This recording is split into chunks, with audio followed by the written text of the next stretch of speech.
Kristi Noem is gonna send you home.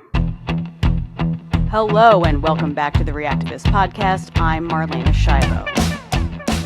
The former South Dakota governor, who is now the Secretary of Homeland Security, put on a bulletproof vest, and of course, the mob came after her. As I said, performative. I mean, I want to show you an image of Kristi Noem, who was just confirmed, the former governor who was confirmed as a Department of Homeland Security. I mean, it's as she's cosplaying. It's almost a game where she seems to be cosplaying, because I'm not sure what she thinks that she's portraying here. She might as well be at Comic-Con. I wouldn't say this is Comic-Con or theatrics in any way. Kristi Noem was in New York City with ICE during a federal raid where criminals are involved. Weapons could have easily been involved. Do I think she was busting down doors with the agents she was walking with? No, but she was still on the scene. I don't think Joy Reid would walk into that situation without a bulletproof vest. I don't think anyone would walk into that situation without a bulletproof vest. I wouldn't even walk into the situation.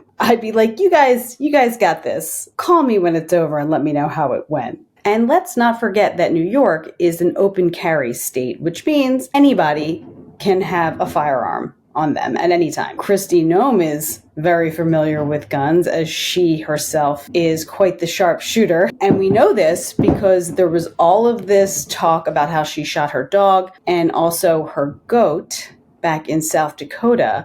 So not only is she dealing with gang members, she is also at risk for being attacked by animal rights activists. Now, I'm not saying animal rights activists would shoot her, but now that she holds a very powerful position as the Secretary of Homeland Security, and people are up in arms, no pun intended, about the removal of illegal immigrants, she's definitely a target of some kind. This is such a far stretch to say that this was Comic-Con or theatrics. It's not theatrics. It's just not. A bulletproof vest will protect you from a bullet. Unlike the other theatrics that we are very familiar with, that one being the mask and it protecting you from absolutely nothing.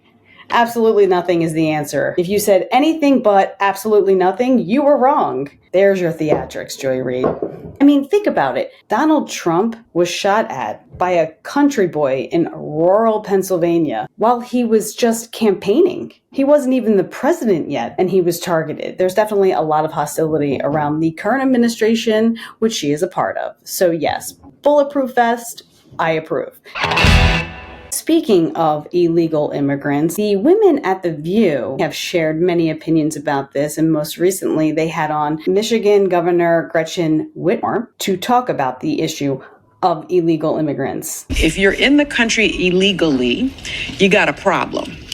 So even undocumented immigrants with no criminal record are clearly being picked up and are at risk. Is this a fear tactic in your view, or is the plan to just get rid of every undocumented immigrant? This deportation isn't necessarily about illegal immigrants out of the gate. The first order of action is getting criminals who are here illegally out of the country. And then in terms of illegal immigrants, that's sort of like the next phase of all of this. So I feel like they're sort of mixing it all together. So few people really appreciate. Michigan actually has the biggest border crossing in the country. It is with Canada. Yeah. And as we think about the conversation, whether it is around immigration and our borders, or it is about tariffs, for instance. The southern border is really where the issues are. They're not talking about Michigan, and they're not talking about Canadians. I know that all illegal immigration is a talking point,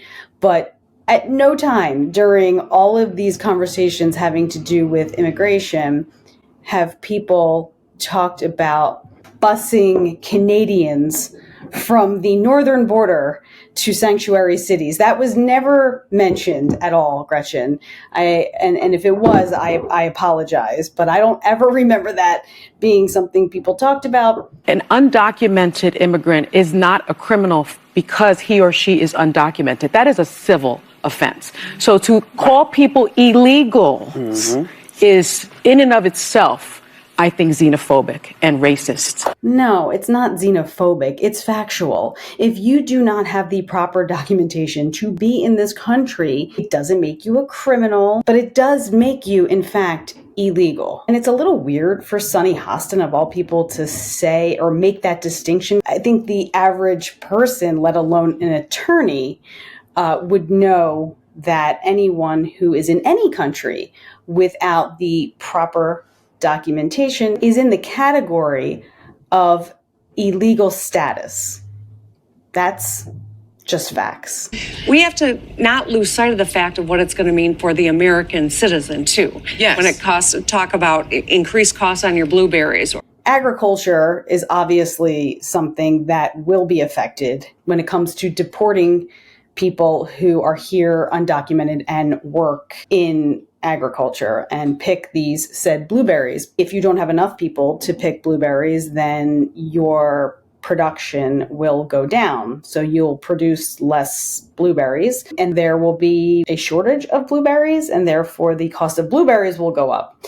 Okay, well, eggs seems to be the common thing that people talk about because I guess the majority of people must eat eggs. I haven't heard much of a crusade when it comes to blueberries. And yeah, I'm kind of being an ass. It's really just about the cost of food in general. But the Democrats have been known to talk about this issue of who's going to do these jobs that nobody wants to do. That in and of itself is a little racist, wouldn't you say? I never heard a conversation about these types of jobs being associated with deporting Canadians.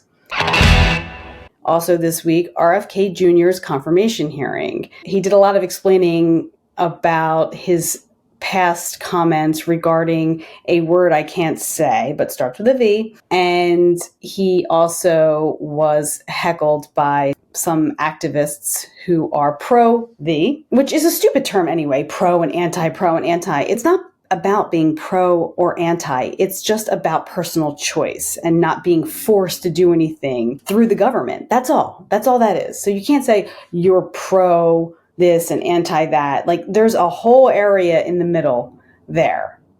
Period. End of sentence. If you have a cough, no one can force you to take cough medicine, right? So they shouldn't be able to force you to do anything else. The theatrics I spoke about earlier with the masks, no one should be forced to put anything on their body for the sake of doing it, especially when there's absolutely zero efficacy. Out of the mouth of the man whose name I'm not going to mention, but who was preemptively pardoned recently, who said in his own words in an email that these face masks that you buy are not effective. Now I can hear the criticism already, so I'm gonna get ahead of it if possible. It's your choice of where you go, what you do, and who you speak to. And if you want to put face covering on or put a bag over your head, you do you. Don't tell me what to wear on my face. That's it. It's that simple, right? So back to the beginning. It's not about pro or anti. It's about choice. Let's say it all together. It's about choice. But anyway, Elizabeth Warren was not very kind when asked about RFK. I am concerned about the Kennedy because it's a danger to our children and to the health of everyone in the United States. I can't imagine that she's talking about the fast food industry or that she is upset that RFK doesn't want pesticides and other chemicals in the food that we eat. I can't imagine that not wanting chemicals and pesticides in our food is putting people at danger. So she can't possibly be talking about that. It's not wrong to not want foods that are riddled with preservatives that have been sitting on a shelf in a grocery store or a convenience store for way too long, packaged in plastic, and the chemicals from the plastic are seeping into the foods themselves. I mean, I can't imagine putting anyone at risk for implementing regulations and new standards for food that we put in our body. That's not putting people in danger. It seems counterintuitive to putting people in danger. We are one of the unhealthiest developed countries in the world. We just are. I think that any effort, whether it's RFK or whoever in government, wants to put forth towards making the people in this country healthier through foods and other natural ways of being healthy. I think that that is a step in the right direction. And I think a step away from pharmaceuticals being used to keep people healthy is a step in the right direction. And if RFK can somehow manage that, I'm here for it. What we really need, what we really truly need, is a step away from screens and social media. And I know this is a topic that is talked about a lot, but it really is an unbelievable force. And it's not a force of good. Kids do not know how to use technology responsibly because they're not adults, right? And the influence that comes through these phones and these iPads is damaging, and it's hypnotizing. The fact that you can set screen time limits for your kids, and I guess for yourself too, but for your kids, says a lot. It means it needs to be regulated, right? They wouldn't have time limits on screens. They wouldn't have filters. These things wouldn't exist if these screens weren't a problem and this technology wasn't a problem. So we could talk about physical health 6 ways to Sunday, but mental health is just as important.